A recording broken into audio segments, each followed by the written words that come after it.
So you're getting interviews, which means your resume works and your background is solid, but why can't you seem to get job offers? Let me guess. You leave the room or sign off a Zoom feeling like I crushed it, I killed it, I did so good, only to be ghosted or sent the lovely generic email.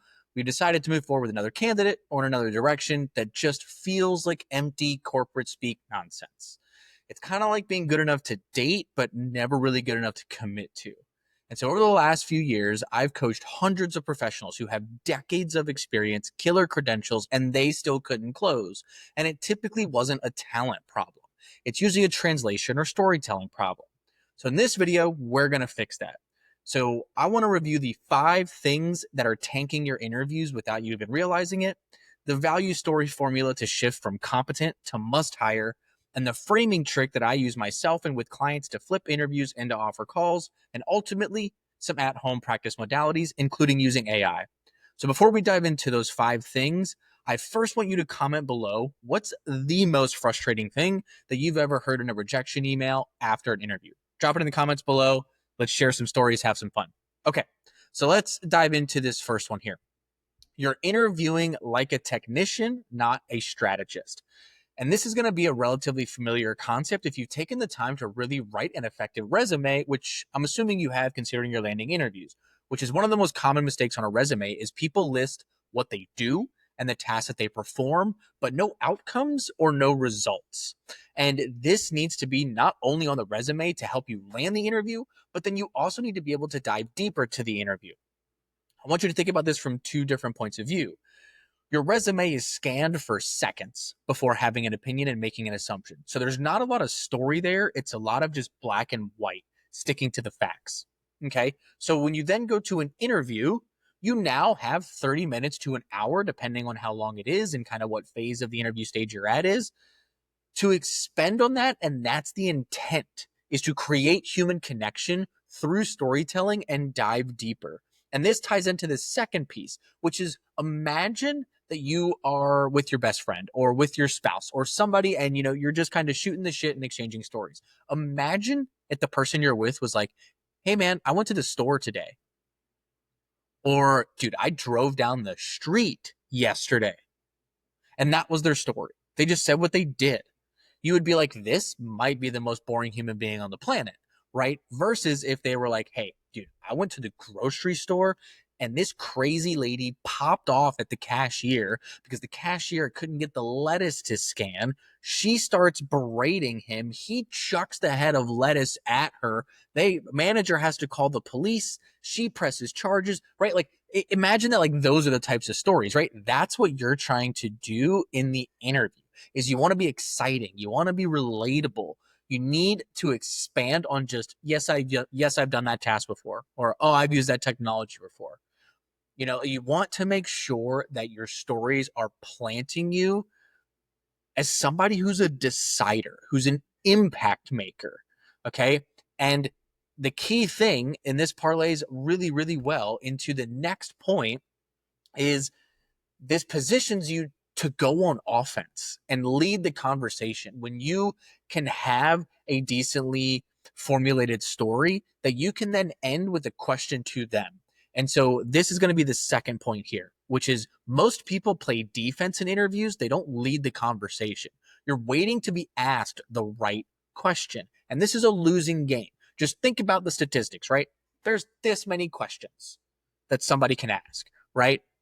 And you're hoping that they have this many questions that they pick from, and they happen to narrow the pool and can, because of what they prefer, and then narrow the pool that happens to be a question that aligns with you, and then narrow the pool further that it happens to be the question that allows you to tell your mic drop story. No.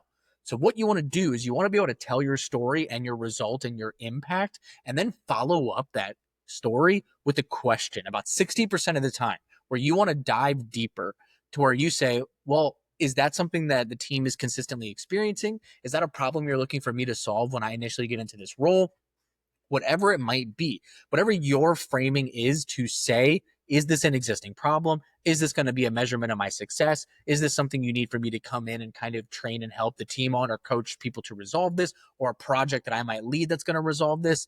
That is going to be crucial, because this is then going to allow you to consistently lead the conversation into the stories that you want to tell that will demonstrate the most value you have. And on our third one, it allows you to tailor your stories to their pain. So most people can understand sales, right? So let's just say that you tell a sales story where you had somebody who just had objection after objection. So you were able to overcome objection handling. You then had some contract negotiation problems.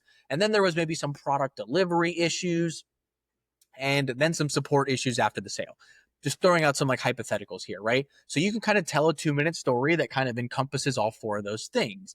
Then you parlay that into the question, is dealing with, difficult sales cycles something that is consistently happening? Is this something you're looking for me to help solve? Where are you guys at in resolving this issue, right? And maybe they're just trying to gauge your experience, but this is how you can get that inside intel. And they can then tell you a little bit more about their inside operation. Yeah, we're consistently having, sales. If there's not a lot of objections, they end up being successful. But when there just seems to be like a consistent objection scenario, our salespeople are running out of handling those. Oh, well, let me tell you about how I would handle that.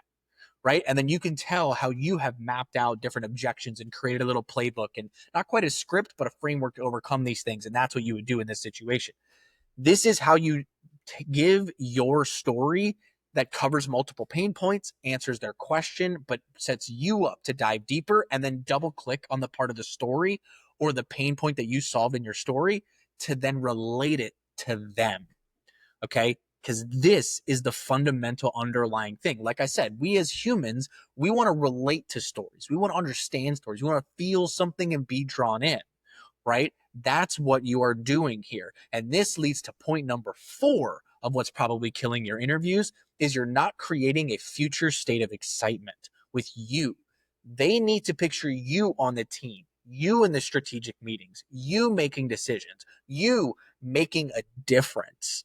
And that's what we've really done here in these first 3 things. You notice we have a little cumulative action going on here, right? Is you don't just answer questions, yes, no, black, white, here's my experience, right? But you tell a story. You then end the story with a question, use that to dive deeper, double click on solving their pain. And the key thing and you want to do at the end of this is as you're solving their pain is use inclusive language as if you're a part of the team.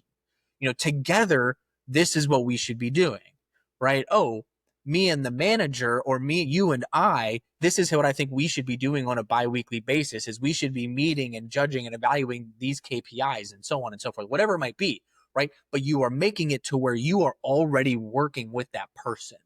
You in the room are a we. You plus the team is a we, right? That's the type of language that gets them psychologically thinking about you like you're already there. And it also opens up sort of those spitball sessions is what I'll call them, right? That happens when you're actually in a company where someone might come to you that's higher up in the chain or maybe lateral to you and is like, hey, like, how do you consistently overcome this? Or how have you resolved this before? And you guys can now have that spitball, shoot the shit type conversation, but you're doing that in the interview stage, right? They are already thinking of you as a part of the tribe, solving the problems and tailoring everything to their pain.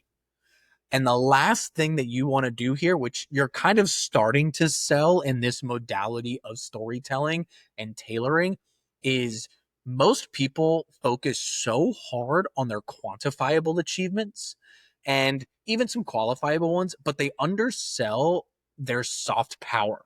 And I frame it this way. What I mean is they're underselling their soft skills and the power of them.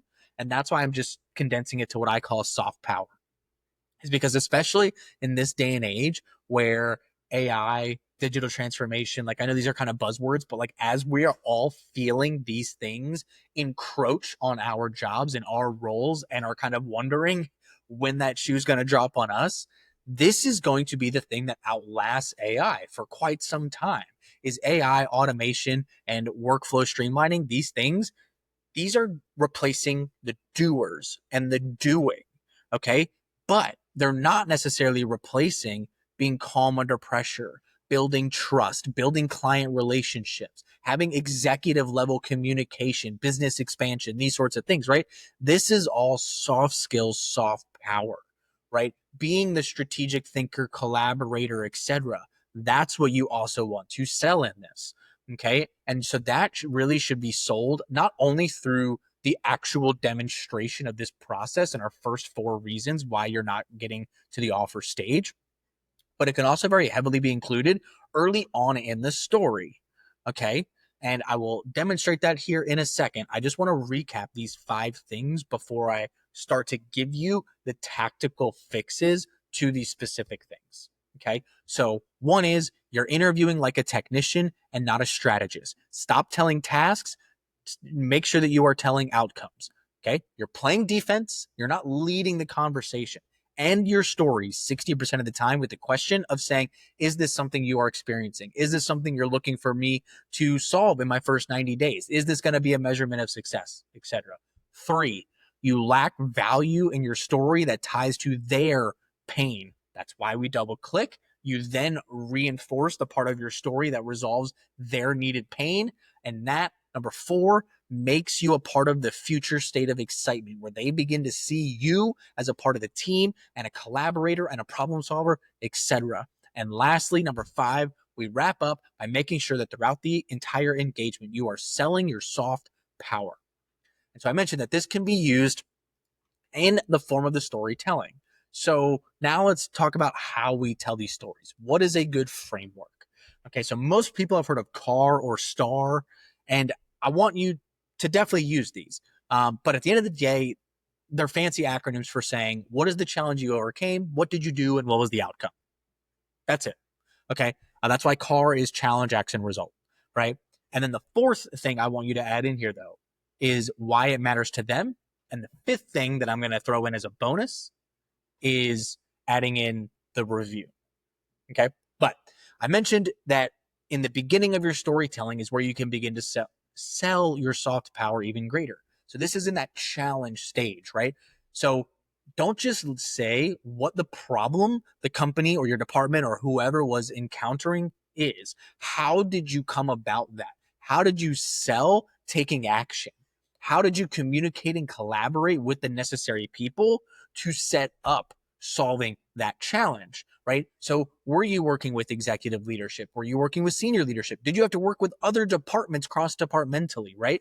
This challenge phase of your story where you're outlining what the issue or problem is a great place to set the tone for selling your soft power, for showing that you can build relationships, you can build trust, you're calm under pressure, you can work with people lateral, vertical, up, and down, okay?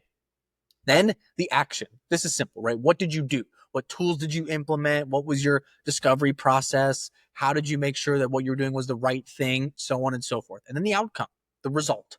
What was the overall impact? Was the challenge overcome and any intended result achieved? Okay, that's your core storytelling framework. All right. And then, like I said, you have 2 bonus pieces here. One is why it matters to them. So as you're going through this interview process, you're answering their questions with an additional question to double click at the end. This is slowly identifying why they're bringing you in, why they're interested in you. And so this allows you, as the interview goes on, to consistently tailor your stories more and more and more to them, to this position, this job description, etc. Now, the bonus one that I wanted to throw in there was the review. So a lot of people are very familiar, like I said, with that challenge, action, result framework. They stop at the result and they make it tailored. But the professionals that go above and beyond, that want to achieve something in terms of leadership higher on, is you review the things that were the result. And by this, I mean, wait 6 months. Is it still the same? Is it greater? Is it less? 12 months after you've made this action and result, is it better, the same, or worse, right? Having that review stage, so that allows a money maker in your story, is challenge, action, result, review, all of this wrapped in why it matters to them.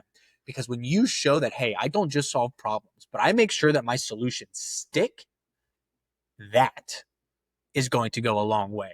I'm a big fan of, I believe it's Tim Ferriss, but either way, it's this quote of the good shit sticks. So when you tell people this type of stuff, when you tell them that you went back 12 months after the fact to review your implementation and was it good? Was it continually good? Did it scale well, etc.? that's going to be your difference maker. And that's going to be a mindset shift that they're like, that's my guy or my gal. Okay. So now that we have your storytelling framework, here's what I want you to start doing right now. Okay. Is start to build a strategy deck, story book, whatever you want to call it. You can Google it. There's a bunch of different words for it. I care a lot less about the term. But what I want you to do is identify 5 different stories that you can tell. What I really want to change here from a lot of people's mindset is they immediately get potentially a little bit stressed, a little bit anxious because they're like, oh my God, like, what if my story is not impressive enough and blah, blah, blah. Don't care. Toss impressiveness out the window. I want at least 2 or 3 of these 5 stories to be ones that answer the question, what are you most proud of in your career? And if you're a new professional, meaning you're a fresh high school grad, college grad, trade school grad, whatever, what are you most proud of that you did in school? Because when you are proud of the thing that you are going to tell a story about, that fire, that passion, that pride, that just that comes through, even if it's digital over the screen like this, right? Pretty sure you guys can probably feel through my body language and excitement and hand gestures, etc., that I feel what I am telling you. If you are in the room, that just gets amplified so much more if it's in person. But this is why I want your 2 to 3 stories that you're going to use to be something that you are proud of. Okay. And then what I want you to do is 2 things. After you have just, hey, here's my stories, like a little quick reminders, I want you to then line out what are the pain points that you solved. So again, kind of going back to that earlier piece of making sure that you're tailoring the pain to them. What are the pain things that you solved? Was it cost? Was it personnel? Was it quality of life? Was it hours saved? Like, what were the overall pain points that whatever the stories that you're proud of doing, what did it ultimately do? Then what I want you to do is practice telling that story until you have it into 2 minutes or less, nailed, button up, passion flamed from start to finish. That's what I want you to do. Okay. And this is going to be your ticket to the storytelling, because this is going to make sure that you are consistently expanding on those 5 stories into the specific pain points that you're resolving. And you're going to not necessarily be like rehearsed in a robotic way, but you're going to be rehearsed in a effectual delivery way. And that's what you are looking to achieve here. Now, on that same token, if you are somebody who honestly does well organically, like, I'll be fully transparent, I cannot do video scripts for this. And maybe some of you can tell, and maybe some of you hate that, but like, this is, I have outlines for me to where like I have bullet points, but if I tried to script myself out, it's miserable for me. I'm such an organic speaker, including in my webinars, paid presentations, business things that I do. Like, everything I do is just organic and almost unpracticed. Like, it's practiced to the point that I know what I want to say, and then I refine by real world feedback. That's how, so if that's how you operate as well, then do the same thing. Just rehearse until you're like 2 minutes or less, and then on to the next one, right? And don't overly roboticize, that's a word, yourself. And how are you going to practice this? Because this is the last piece. I'm going to give you 2 different practice modalities here. 1, practice in the mirror. I'm a firm believer that no matter what you want to achieve in life, whether you're like, hey, I'm cool with just collecting my paycheck and going on with my life, or you want to be a 1%er of 1%er, you will be your harshest critic. Unequivocally, doesn't matter. So practice in the mirror. And the key thing here is look at yourself like in your own eyes. Don't just like look at your vague image in the mirror like we do a lot of the times. Look in your eyes and truly analyze yourself when you are telling this story. And whenever you see a facial expression you don't like, or tonality that you don't like, or it's not compelling enough, like whatever you feel, if you are feeling negative about your story, your presentation, then you can't expect anyone else to also feel not negative, right? To feel a complete opposite of you. So practice in the mirror until you are like, that was stellar. And that's what you want to do. Okay. That's modality 1. We can all do it. It's all free. At least I'm hopeful that you have a mirror in your house. Great way to practice. The second is using AI. And I like to use this because this gives you outside source feedback. I'm literally going to read for you the prompt word for word, but the prompt is also available over in the school community, which is linked down below, where I have many other prompts, many other practice exercises, career growth strategies, AI literacy strategies, etc. I release new stuff in there every single week. It's completely free to join, and everything in there is completely free as well. And as a bonus, you get to connect with other people who are professionals who want to achieve something. So, like I said, I don't expect you to pause this video or slow it down to half speed and memorize this whole thing. It's all available in school. Link is down below. Join there. Okay. So here's the prompt I want you to do with AI. You can do this on your computer and on your phone, but I highly recommend doing the prompt on the computer and then switching over to the mobile app. Just because the mobile app allows you a little bit more comfort in terms of being able to walk around or have a little mobility and really just do it anywhere and everywhere. But I do want to emphasize you should practice your interviews in front of the computer as well, because you are going to have interviews actually at your computer over Zoom. They're probably not going to be taken on your phone when you're doing a video interview. And there's a lot of psychology around your environment dictates your behavior. And so when you get in the habit that this is the computer and the screen, etc., that you've been practicing at and that you've been getting feedback and improving and getting better at interviewing, when you go to sit down to do the real thing, your brain is going to go, oh, this is my interview space. This is where I kick ass and take names. So while I highly recommend for the freedom side of the equation of being practicing on your phone and your ability to do it anywhere, I highly recommend and cannot stress enough to also do it on your computer with whatever microphone you have set up. Okay, so here's your AI prompt that you're going to go to ChatGPT or Gemini or Claude. Those are the three models that I would highly recommend doing this with. All right, here we go.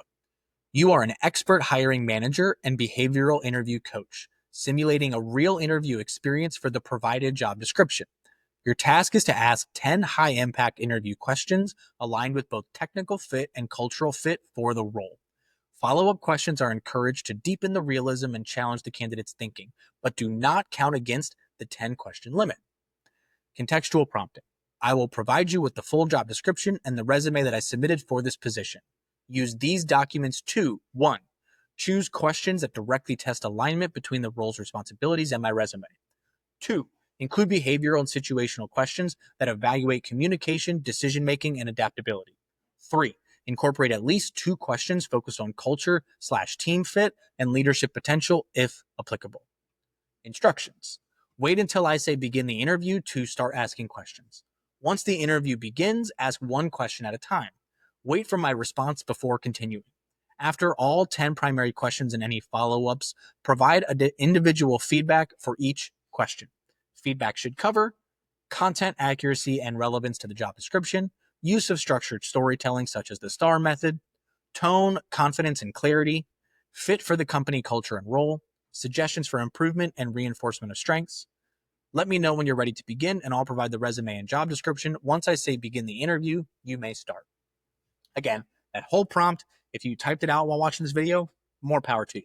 Or if you looked at closed captioning and transcript, more power to you. However, all available on school. Link is down below. Join the community, get that prompt, and many, many, many, many more. Okay? So I appreciate you taking the time to listen to all this. I hope that these 5 things are going to really spruce up your interviews and get you to the offers more consistently. Now, our next video that's going to pop up here, now that you're getting the offers, how do you negotiate for maximum compensation? That is what this next video is going to be about, is my entire full masterclass. Watch it now. Thank you for watching. Hit the like button, thumbs up, subscribe to the channel, and until next time, thank you.